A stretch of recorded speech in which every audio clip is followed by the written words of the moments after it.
Hi, today I'm going to provide you with a sneak peek at our upcoming embedded Python feature. We have fused Python with ObjectScript in IRIS. That is, both the Python virtual machine and the ObjectScript virtual machine are running side by side in the same IRIS process. Let's see how an ObjectScript developer could take advantage of embedded Python. Let's say we had a Python library, like datetime. We wanted to load that into ObjectScript. Well, there you go.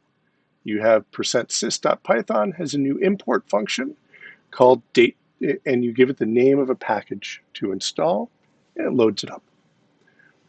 Let's take a look at what that is.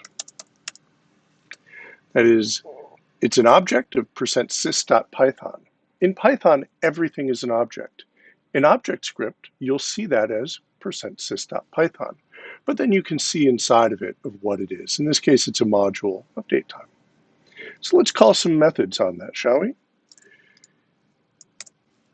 Here, we're calling the ObjectScript write method, and we're passing it the Python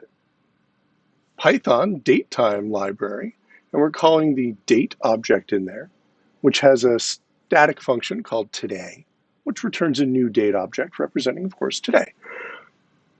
And that has a function on it called isoformat that returns a string. So that string from Python got returned to ObjectScript. ObjectScript then printed it out. So what's great here is that you see data being passed back and forth between these two environments in a very natural way. It doesn't seem out of place at all. You know, one of the things that I love about embedded Python is the easy access to its rich ecosystem of high quality libraries. For example, let's say I wanted to work with some financial data.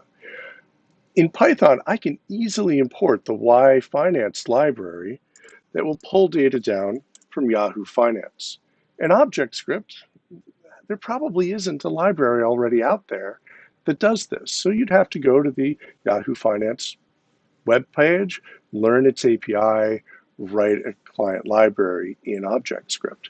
Here, we just import it, and we're good to go.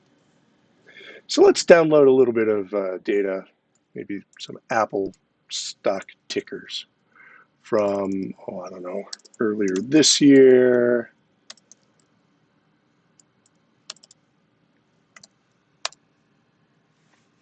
All right, and that is available in our local object called data. So let's pull out of that the maybe the adjusted close price. So again, we're setting we're creating a variable called close, and we're setting it to the results of a function that is on your Python object.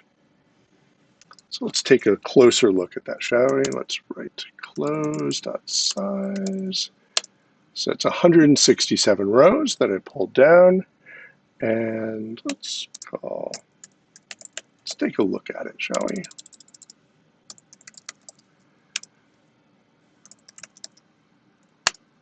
And we can see that in January 2nd, Apple was trading at $74.57 a share, and at the end of August, it was $124.80. There's a lot more that you can do with embedded Python. I have 2 sessions coming up during Virtual Summit. Please join us, learn more about it, and let me know what you think. Thank you. Have a good day.